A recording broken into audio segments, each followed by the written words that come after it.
Deus diz que a paz de Deus ela deve estar em todos os lugares. Uma coisa que eu acho interessante é que aonde Jesus chegava, as pessoas com quem ele conversava, com quem ele falava, eles diziam logo que a paz esteja convosco. Por quê? Porque o maior objetivo de Jesus Cristo foi vir dar a paz para os seres humanos. Os judeus eles esperavam um Messias, a palavra que significa aquele que veio para salvar. Era isso que o povo de Israel esperava. E Jesus era isso para ele.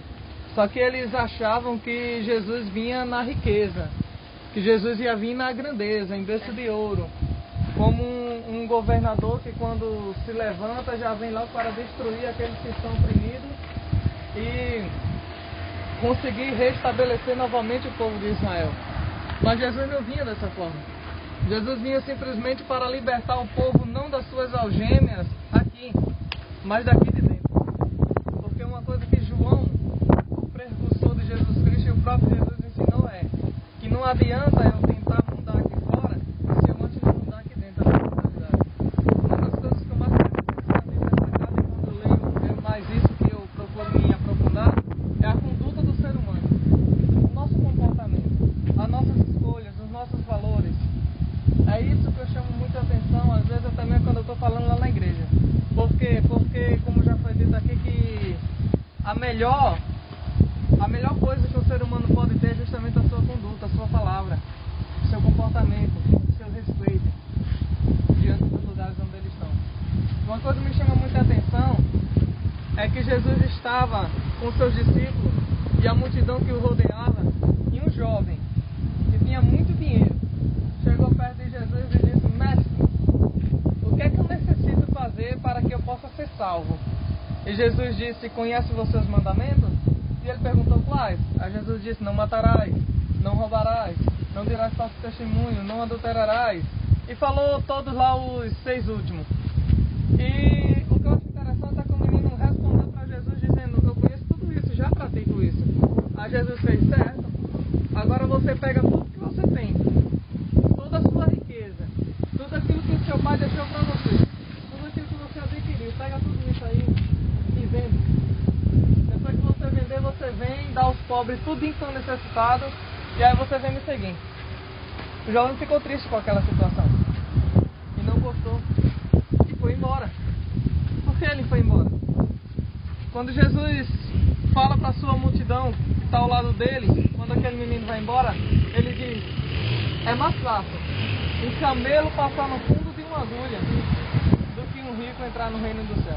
Ele não está falando que o camelo, o animal, vai passar no fundo de uma agulha, não. Não, na cidade de Jerusalém tinha 12 portas e uma dessas portas se chamava agulha, que era onde passavam os comerciantes com seus camelos. Porém, tinha muita dificuldade para poder entrar.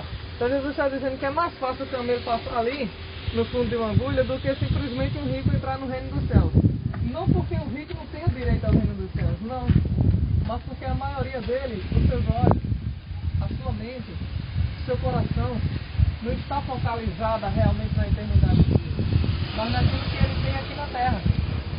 E aquele jovem ficou triste e foi embora e não quis deixar, simplesmente porque a sua mente, o seu coração, estava já voltado por tudo aquilo que ele adquiriu aqui nessa terra. E Jesus mais tarde vai dizer que você não pode servir a 2 senhores.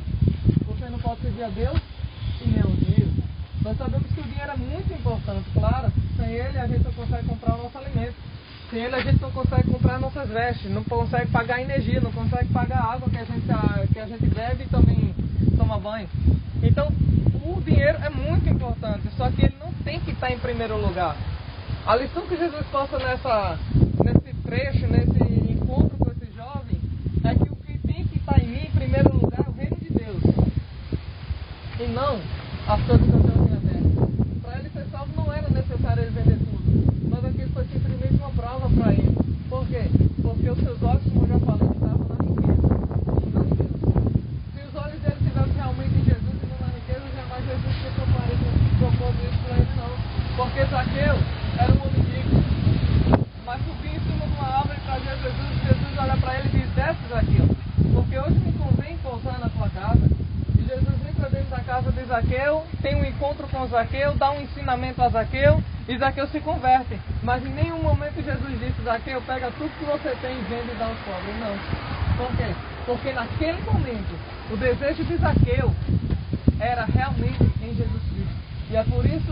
tem uma multidão em sua volta, ele é baixo de estatura, ele sobe em cima de uma árvore para poder contemplar Jesus novamente. Uma coisa que eu acho interessante é que Jesus tem a capacidade de olhar nos olhos de Zaqueu. Porque quando Jesus conversa com a gente, ele olha nos nossos olhos. Porque quando Jesus ele olha nos nossos olhos, ele não enxerga aqui, ó. Ele enxerga o que está aqui dentro.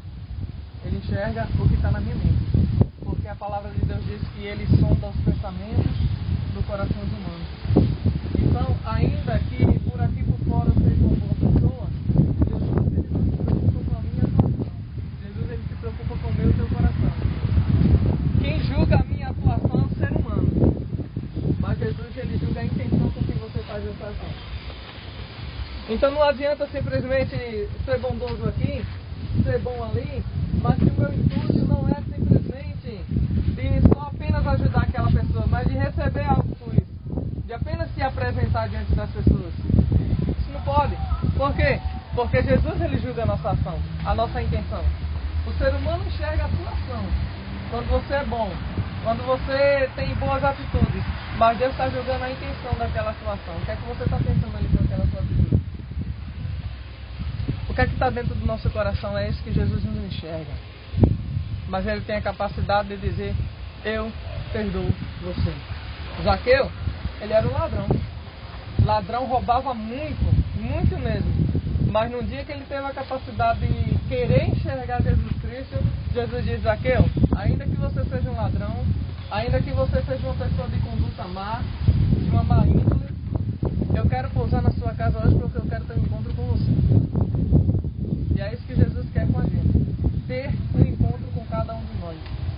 E a partir do momento em que eu abro meu coração para dizer: Jesus, você pode ficar à vontade, você pode falar que eu vou escutar, você pode dizer que eu vou fazer, o que o Senhor disser eu faço, Jesus. Se for que eu disse para Jesus: olha, se for preciso, eu devolvo o que eu roubei 4 vezes mais daquela pessoa. Por quê? Porque eu realmente estou disposto a escutá-lo, o Senhor. E a partir do momento que Zaqueu teve aquela disposição para escutar Jesus, Jesus disse: verdadeiramente, a salvação chegou neste lugar. Porque a salvação chega na vida do homem a partir do momento em que ele deixa toda a situação que está em sua volta de lado, todos aqueles que estão em sua volta de lado, e começa a prestar atenção naquela única pessoa que pode fazer ele mudar. O amigo não pode fazer a gente mudar. Os irmãos não podem fazer a gente mudar. Os nossos pais não podem fazer a gente mudar. Mas existe um que pode, e esse é Jesus. E ele só diz o seguinte: quer mudar de vida? Peça. Quer encontrar? Busque. Se você quer que uma porta se abra, bata nela.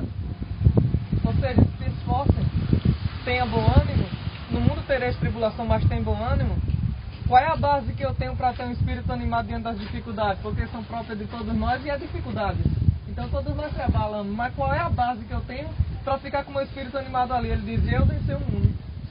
E ele diz: eu estou convosco até a consumação dos séculos. Então essa é a base que a gente tem para isso. Saber que Jesus está conosco e que aquele que está conosco é aquele que venceu todo esse mundo. Amém? Amém. Glória a Deus.